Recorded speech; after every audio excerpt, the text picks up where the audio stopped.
खुलुमबाय गोजोन फुंबिलिनि गासैबो बडलेण्ड बुब्लिनि अनसायगिरिफोरखौ बरायग्रोबाय।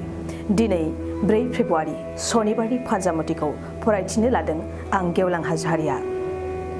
फान्जामुथिनि गिबियाव दं मेष राशि। मोजां सान जानाय नङा। गोसोखौ मानोबा गोजोननाय गैयै मोनगोन।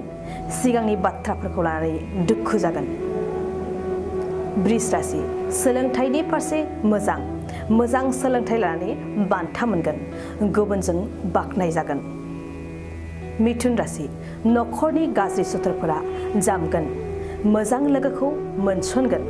लोगोफोरजों जेरैबो गोरोबनो हागोन। कर्कट राशि। नोंथांनि बुंनाय रावा गुबुननाव गोहो गोग्लैगोन। मालायखौ जेबो साननाय नङा, गावखौनो देरसिन सानना लागोन। सिंह राशि। मोजां समखौ ओरैनो हगारहोगोन। नाङा फाङा गुबुन जायगायाव दावबायहैगोन। जेबो मुलाम्फा जानाय नङा। कन्या राशि। गुबुननि नोजोराव देरहासारगोन। गोसोनि रंजानायखौ लानानै सम थांनायखौ मिथिस्लाबनाय नङा। तुला राशि। समजों थांफानो हागोन। थि समावनो खामानिखौ मावफुंगोन। नखरनि खामानि जाफुंसारनायाव गोजोननाय मोनगोन। वृश्चिक राशि। सांग्रां जा। नोंथांनि थाखाय दिनैनि समा बेरेखा। जायखिजाया समावनो खैफोद नुजाथिनो हागौ। धनु राशि। देहाया मानोबा लोरबां जागोन।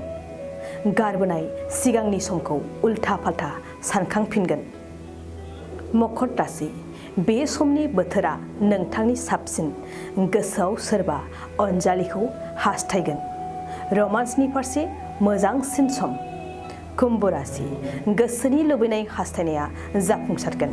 गुबुननिफ्राय मुवा बेसाद बिनायखौ मोनगोन। मीन राशि। हरखाब गोसोआव गिनाय जागोन।